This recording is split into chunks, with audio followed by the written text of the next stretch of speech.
thank you everybody for coming today. For those of you that don't know me, my name is Glenn Kirby. I am the technical manager for the UK and Ireland for Syngenta in sports stuff. I don't normally come over to the Nordics, but I do love it whenever Lars asks me to come and give him a hand, because I get to look at something a little bit different, or I look at things from a different point of view. That is what I looked like before lockdown. I've now lost all my hair completely because of homeschooling. Right, so what are we going to look at today? We're going to have a look at what GDD is, Growth Degree Days. I heard a lot of talk about it as a turf manager, which I used to be. I was 25 years out on the ground. I looked at it several times, and I'll be honest, it all seemed more hassle than it was worth to me. But now I've got a chance to look at things and understand it, and we've got a system that could make it a bit easier for you if it's the right thing for you to do. So we're going to look at today how you can use it and what you can get out of it. We're going to have a good look at what base temperature is, because I think base temperature has been a bit confusing in the past. And I'm going to try and simplify that for you so we understand how to get the very best out of it. We're going to have a look at using growth degree days to monitor growth, which is something that is very different to the next thing, which is how we can use it to improve a Primo Max program. So using the same tool, but in a different way to achieve two different things. And then we're just going to have a look at the Greencast tool, which makes this as simple as possible for you. And hopefully you'll have a pretty good understanding at the end of it of how you can use all of these tools and all these bits and pieces to get more out of your program. So what is it? What are growth degree days? Well, they're a really simple model. Growth degree days are a really simple temperature-based modeling system to help understand grass growth and build better programs. They take some very simple equations from the temperature of that individual day, and they break them down and generate a number. Why do we use GDD? So what is the point of it? Well, the point of GDD is to help you fine-tune something. Now, that could be a number of things. You can use GDD to measure grass growth. You can use it to measure how long products last. You can use it to look at insect growth. There's a number of things you can do with it. So why use it? It's going to help you make more informed and better decisions on how you put your programs together. What can we measure with it? So the kind of things that can be measured with growth degree days are longevity of products, plant growth, insect development, timing of flowering. There are a number of ways that growth degree days models are used. If you look into agriculture, they're using these kind of models a lot. But be realistic, they are very simple models that are just taking some simple elements of your weather data and generating a number. But we talk a lot about it in turf, and I think we talk about it with Primo, and we kind of forget about the other things that can be achieved or other things that it can influence our decision-making processes on. So how do we pull a growth degree day figure together? Well, a growth degree day figure is simply a number allocated to that day that you are in. Then you can add those numbers up over a period of time to help you make those decisions. So how do we generate that number? What goes on? Well, traditionally, we used to take a high temperature and a low temperature for the day, and then we needed a base temperature. So as time has gone on, what used to happen was we would have our thermometer in our greenkeeping facilities somewhere that would register a high temperature and a low temperature, and then we would plug those numbers into a spreadsheet and it would generate a base temperature. Now, what that equation looks like is very simple. It's like this. So you take your highest temperature of the day, let's say 20 degrees, and you take your lowest temperature of the day, let's say 10 degrees. You divide that by 2, so you get 15, and then you minus the base temperature. Now, the base temperature is critical to this because different base temperatures will do different things. But what you can see from that is you are creating this bottom end figure. So if your maximum temperature and your minimum temperature divided by 2 equal less than your base temperature, then you are 0. You are generating 0 growth degree days. And that is the clue. The base temperature is critical to understanding this process. Now, rather than using spreadsheets and things like that, which was the kind of the way we did it whilst I was managing a golf course, you would physically have to take the temperature from your weather station or your thermometer, and you would plug it into a spreadsheet and you would work out your growth degree days. What we've now set up at Syngenta within the Greencast website is a system that does it for you. So what you have here is you have a column of dates. You have the high and the low temperature that was recorded on that site. And then it generates your growth degree days automatically for you, and it accumulates them over the year. So we've taken a lot of that kind of, it's not a complicated thing to do, but it's still something that has to be done every day. We've taken that away and we've created a system that works for you. Over on the left-hand side, you can see that you can adjust your location and you can adjust the base temperature, and you can also backdate this as far as you want.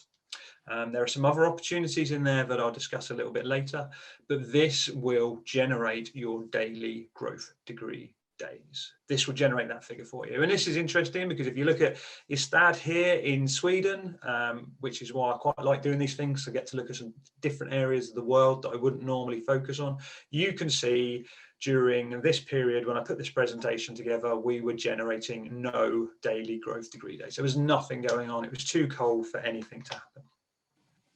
During that same period, just out of interest, I did it from my home where I am now. So if any of you are ever in the area, feel free to come and visit.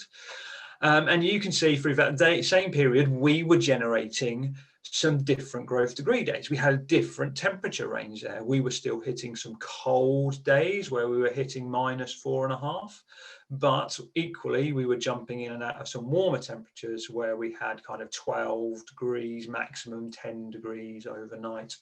And you can see how we start generating different daily growth degree day figures. Now, that makes sense because if you take where I am to Ystad over there, where in Sweden, you would be making different agronomic decisions in those two climates. You would be doing different things. And this is really a tool that is allowing you to generate a number to kind of back up your experience and help you make those right turf management decisions. So how do we pick that base temperature? I've mentioned a couple of times how important that base temperature is. That base temperature is the bottom end figure that the model stops. So if you take your maximum temperature, your minimum temperature, you work out the average of those, and then you're minusing that base temperature. So what is the point? What can we measure with the different base temperatures?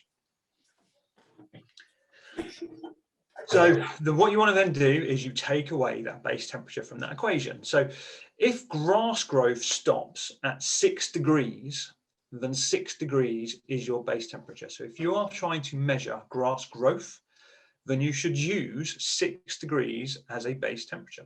Now, there are 3 standard growth degree day figures that you'll see floating around within turf. There's hundreds in agriculture and other areas, but you'll see 3 mentioned regularly in turf. You'll see 6 degrees, which we're talking about here. Now, 6 degrees is excellent for grass growth, really good way of measuring grass growth, because at 6 degrees, generally, turf will stop growing.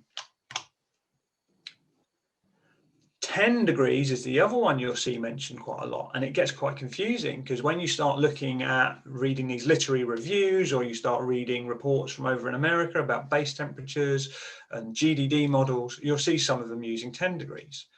Well, 10 degrees is there for warm season turf. So warm season as a standard, if you hit 10 degrees, that is when turf will stop growing at 10 degrees. So if you're using warm season turf, which none of us, I don't think, on this call are using, then 10 degrees is your base temperature. Now, the third one you'll see mentioned is 0. Now, the Americans use 0 a lot. Australia use zero a lot. Over in the UK, we've tended not to use zero, and I've always been a little bit confused about that, and I think it has blurred the picture a bit.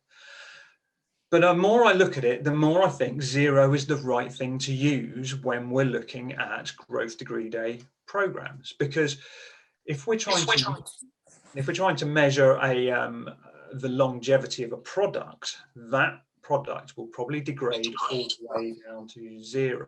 I'm getting a bit of feedback, so if anyone's got their mic on, could they just turn it off for me? Thank you. So zero is the best base temperature to use to measure longevity of product. Now, we don't tend to use that in the UK. We tend to use 6 because we've got a bit caught up in measuring grass growth with it and trying to make one model 2 things. But within the Greencast setup, it's really easy to switch from 6 to 0, so it has no impact on anything you're doing. You just flick that switch over to 0 and use 0 to measure longevity of products. And if you think about that, if you've got a product in the ground, you would expect it to be breaking down microbially over time. It would be getting used all the way down to 0, to that point it freezes. If you freeze it, then you would expect it to kind of stop degradation. But apart from that, you would expect it to be breaking down, albeit slowly. So if you want to measure grass growth in our kind of climate in cool season, it's 6 degrees. If you want to measure product degradation, it is 0 degrees. So we're going to have a little look here at how we can use GDD to measure grass growth. So what we're going to look at is using 6 degrees as a base temperature. So what I've done is I've taken some data out of the Greencast website and I've looked at 4 sites. Forgive me if I pronounce these incorrectly, but we've got Stavanger, Sundsvall, Helsinki, and Ystad. So we've got 4 areas. I thought it'd be really interesting to look at using growth degree days, how we can map what your turf is doing through last year. So what I've got here is Helsinki to start with, and you can see I've plotted every day through the 2020 year on a graph showing how many growth degree days you got. And using that website, that Greencast tool, you can grab this same data that I've got here. So you can see we had a period of very little growth all the way through the early part of the season. And then it's interesting to see how you take off and quite quickly you start moving up into some very high growth degree days. What's interesting for last year is you saw a peak in the spring and then you dropped off through peak summer and you jumped back up, and you'll see that across all the 4 locations. So if we move over to Stavanger, you can see a very similar pattern. Doesn't look like it has grown as much. We're not seeing quite as many high up big numbers around kind of 16, 17, 18, but we're seeing a very similar pattern. And this is what that Greencast tool is doing. It is generating a figure every day, if you're using 6 degrees as a base temperature, to generate a figure associated with the amount of growth you're likely to see. You can see Ystad here. We've seen a very similar pattern again. It looks like it's taking off a little bit earlier. Things are growing earlier. And the solid line through the middle is a 25-day rolling average. So that's just the average over that period. And then again, if we look at Sundsvall, you'll see a different picture. Again, it looks like a narrower window, but higher levels of growth. Now, if we throw all of those onto one chart, it's a very messy chart, but you can start seeing the different patterns of growth you've got around the different areas there. And that makes sense because climatically, they're all going to be slightly different. So the red line is Ystad, it's the furthest south. It was the quickest to start moving into some growth periods. The black line is Stavanger, that moved along quite quickly, but didn't reach the same peak of growth as the other areas of the other destinations we've looked at. So you can start to see what's going on there. You can start to see how they've all got very separate growth patterns, and you can see how that works. Now, what I did then was I thought, well, I'll have a look and see how where I am differs from that. So we are much further over to the west and lower, and you can see our growth pattern is very different to yours. So where I am, it's very rare, or through 2020, we didn't go into those periods of no growth at all. All the way through, we had some growth going on. We were much earlier to take off. But we were much slower to take off as well. We went from kind of lowish growth through medium growth all the way to a little bit of high growth in the middle of the year, and then we dropped back down again gradually. Whereas the 4 other climates we're looking at here, you can see they are very, very flat, and then they go into very severe very quickly, which is a really interesting way of looking at it. So that's using 6 degrees as a base temperature. So that's measuring plant growth. What we now want to look at is how we can use those growth degree day figures to help you build a better Primo program. So how can you use these figures to improve what you're doing? And before we do that, there's a few things we need to understand about Primo and how it works. So Primo as a product is a very good plant growth regulator. It is excellent at slowing down the growth rate, the upward growth rate of the plant. It moves that energy into sideways growth and extra tillering, and it will shorten the distance between the nodes. And it is doing all of that by effectively putting a dam in place to stop gibberellic acid creating that elongated growth. So what you're doing is you're putting this dam in place. Primo's putting this dam in place to stop the grass growing. It's stopping that gibberellic acid production. The challenge with that comes when that dam runs out, then you will see an unlocking of all that gibberellic acid. So you will see what is known as a rebound effect. So you can see slightly more growth than you would normally expect to see because the plant is unlocking that. What we want to manage as turf managers is this constant level of growth throughout the season with it, this constant level of suppression without going into too much reduction and then rebound effect where we're seeing more. So that's what we're trying to manage when we're looking at managing a Primo effect. If we want to think about how to use Primo properly, we need to think about what level of suppression we're trying to achieve and how long it lasts. What I've got here is a graph that is showing a very hypothetical situation of the black line being your standard level of growth. The green, blue, and the red are the amount of reduction, the suppression in grass growth you get. And then after the line, you get this rebound effect. So you get this kind of bounce back. Now, it's not as advanced or as kind of escalated as that looks, but that's the concept. Now, if you want to increase the rate of suppression, so reduce the amount of grass you are cutting, you can increase the rate. There are some label restrictions and you need to pay careful attention to that. But if you look at this chart here, it will show you exactly that in a study. By going up to 0.4 litres a hectare, we reduce the level of clippings that we're removing. Up to 0.8, we reduce it again, and you keep going all the way through. The more Primo you put on, the more you will suppress the growth. And in this study, we were reducing clippings by about 33%. Now that's variable depending on the species of turf grass you're using, the height of cut you've got, the amount of stress that plant is under when it's applied, the climatic conditions. There's a lot of variables in there. But the higher you go rate-wise with Primo, the more suppression you're going to get. What you're not necessarily going to do is increase the longevity, though. There are some small differences. You can increase it slightly, but in general, by adjusting the rate, you do not increase the longevity of the product. There we go. The reason for that is that Primo is related to temperature. The longevity of Primo is heavily related to the climate that it's in. The warmer it is, the quicker it will break down. The cooler it is, the slower the breakdown process is. Now, it has what is known as a temperature-related half-life. And we've got a diagram here that shows, again, hypothetically, what is happening during this situation. So we have the two extreme rates on this chart of 3.2 litres a hectare and all the way down at the bottom, 0.2 litres a hectare. And after a certain set period, that will reduce by 50%. And that is dependent on the temperature. The warmer it is, the quicker it will get to that point. And you can see the next stage here, so move it on again, and it will reduce by 50%. And quite quickly, those rates get very close together.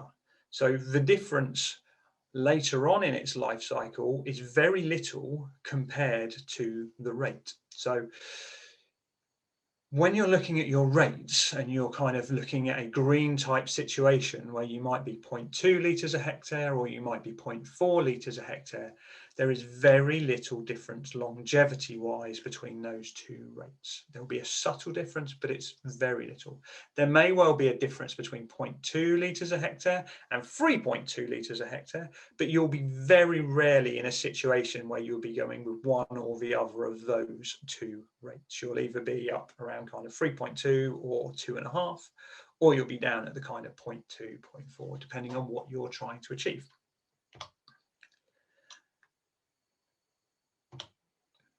There we go. A bit slow at this end. And this is all backed up and supported by University of Nebraska. They've done a lot of work on this, far more work than we have done in the UK. And if you look at this graph on the left-hand side, what it is doing, they've taken a number of clipping yield data studies over time, and they've added these all up and they've worked out to see this very loose curve that we have created that we're trying to replicate here.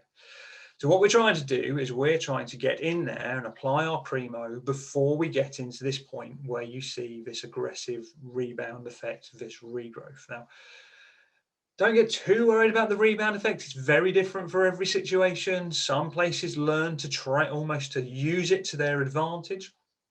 But what we're trying to do is get in that period of early suppression. And then the graph on the right shows this situation where the warmer it is, the shorter that period of time. The cooler it is, the longer that takes. So we want to take all of that information and then we want to learn how we can build that into a growth degree day program to get the very best out of it. So as a standard figure of advice, a standard piece of advice, we would recommend with Primo a growth degree day figure interval of 200 growth degree days. Now that is at 0 base temperature. That's really important to know. If for some reason you want to use 6 degrees, then we would recommend around 125 to 150. But 6 base temperature isn't as accurate as a 0 base temperature would be. So I would recommend a 0 degree base temperature when looking at Primo programs. But as much as I love all this science and all the rest of it and kind of these precise applications, I think we shouldn't get too hung up on that one figure. 200 is very, very specific. I think we should be looking at it as a range rather than a specific figure. Because when you're looking at these things, the specific figure will always fall on the day where your spray operator's not there, or it's the weekend, or it's too windy, or it's too wet, or you've got a big golf competition going on and you can't get that sprayer out. So look at it as a range. And the reason I say that is because we are trying to get into this hypothetical point in the curve. We don't want to be applying our second application or our third application of Primo before it reaches the bottom of its curve, before it reaches its maximum period of suppression. We want to be getting somewhere between the bottom of that curve and the point where it runs out. And as we look at the different temperature ranges, so this is a kind of medium temperature range, that period gets wider and wider. So the cooler it is, the longer your interval. And same again, it just extends out. So if we look at that curve, this is what I feel that curve looks like. I think you reach your peak level of suppression right at the bottom at around 150 growth degree days, 0 base temperature. We reached probably the optimum application date at 200, but we don't want to let it run for more than 250. So that's where we're looking. That's our sweet spot in at that 200, but you've probably got 25 growth degree days either way to really nail that. Now, if you think back to the graph we were looking at early, some of you through the peak of summer are hitting 18 growth degree days a day. So that's only 2 or 3 days either way during the peak of your summer to get the very best out of your Primo applications. Now, something that we've built into the Greencast website that's really handy for this is a threshold monitor. So if you go into Greencast, you select the view your threshold progress, you can go in there and you can set these thresholds. So you can set the start date, you can set the number of growth degree days you want to go from now until that next one, and then it will start sending you emails. So when you reach 80% of that, it will send you an email to remind you you are getting very close to your threshold. And then on the day of it, when they think you're going to hit it, it will send you another email to remind you that you're getting on that day. So it's a really nice way of helping timing your applications without you having to do all the work on the spreadsheets, and remember to put all of that data in. Hello, I'm on a call at the moment, so can you leave me to it, please? Please, Evie? Yeah, okay. Everyone, do you want to say hello to my daughter? There's 150 people on this call, darling. Sorry. Okay, so if we have a look at what is going on here, we have these 4 venues. And from the 1st of May 2020, so this is taking your data from last year. If we have a look at that curve, we're trying to hit that optimum 200 growth degree days. On the 1st of May last year, for those 4 venues, it would have taken 27 days to reach it in Stavanger, 29 days in Sundsvall, 24 days in Helsinki, and 20 days in Ystad. So you can start to see there the differences between the different climates and different regions. June, so what would have happened once we move through to June? So in June, you were looking at around 13 days in Stavanger, 11 days in Sundsvall, 11 days in Helsinki, and 12 days in Ystad. Now that was this last year. It's not an average. This is the difference between, this is just the difference between those venues at that time of year. So you may have had some cooler weather going on, different climates, different things, all sorts of stuff. So if we look at July, then things start stretching out a little bit in July. Remember, we were seeing that peak through the spring, and then it dropped off a little bit again and then moved back into another peak. And you can start seeing it here in the growth degree days. It stretched out. So Stavanger, we moved up to 17 days in July last year, 14 days in Sundsvall, 14 days in Helsinki, and 14 days in Ystad. So it stretched out a little bit.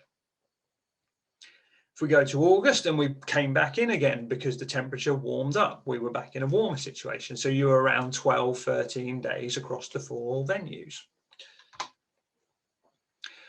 Once we move through to September, though, things start stretching out again, as you would expect. Temperature starts dropping. We got around 18 days in Stavanger, 18 days in Sundsvall, 17 days in Helsinki, yet the temperatures were still holding on that bit longer down in Ystad. So the optimum window down there would have still been at 14 days. So when we look at that, to get the best out of your Primo, you are still looking at a 14-day interval in September last year in some areas of your region. We flip over to October, though, and this is where your big differences draw out. 27 days in Stavanger, 48 days up in Sundsvall. So we've really reached that point there where the temperature has dropped off and it's too cold and we're getting loads of longevity out of the product, so you can back right off. Helsinki, 28 days and 20 days in Ystad. But if we look at that across the whole season, so from the 1st of May through to the end of October, a hypothetical timescale, you can see that we haven't used a huge difference in the number of applications across the country. So you would have been looking around 10 in Stavanger, 10 in Sundsvall, 11 in Helsinki, and 12 in Ystad. So not necessarily a big difference in the number of apps, but there would have been some differences in the optimum timing between those applications. And this is just a little graph that kind of summarizes what we're trying to achieve here. If we're trying to use a growth degree day based application, what we're trying to do is time it. So as one product is reaching the end of its life, the other one gets applied. So if we use a growth degree day program, we'll be doing something like this. You can see the Primo is running quite a long time on the bottom one. And then we start the second application just as it's running out. But this one's not lasting as long because the temperature has warmed up. So it's going to last a shorter period of time. The next one very short period of time because we've gone into this peak growing season now. That might well be the period of time that we were looking at there, where we're only getting 9 days out of this. We apply the next one, the temperature has dropped right off, so we get some really nice longevity out of this one. This is lasting much longer. And then the same again for this last one. We're applying it just as we know it's running down, and we're going to get some more out of it. You compare that to the alternate, though, the way that a lot of people are using Primo currently on a either fortnightly or monthly basis. And this is what we're starting to achieve. So we've got the same kind of set of figures going on here. The first one is going on for a decent period of time because we are starting early. We apply the next one on a calendar basis.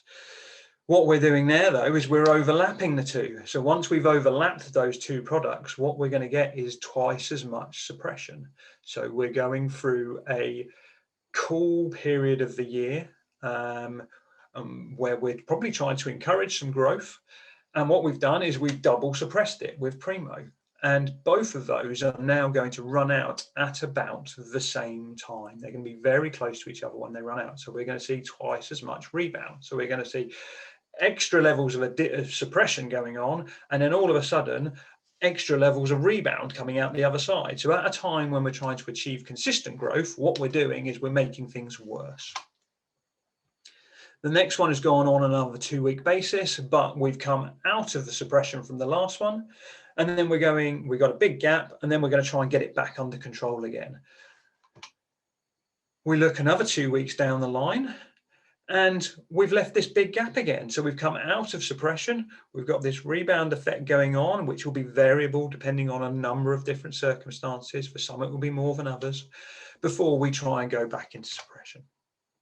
And then the last one will come in, and that will overlap again. And just as we're moving into the cooler periods, what we're then doing is we're double applying effectively over the top of each other. And at a time where we want growth, we're actually going to be suppressing it.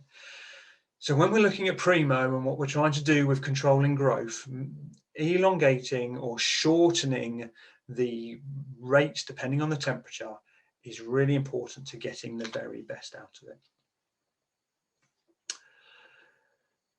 The threshold tool on the growth degree days section of the website is really useful for this. You can set these thresholds and you'll get these reminders.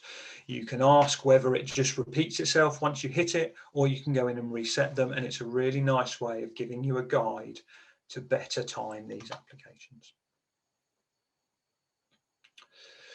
So 200 growth degree days at 0 base temperature is our recommendation for Primo.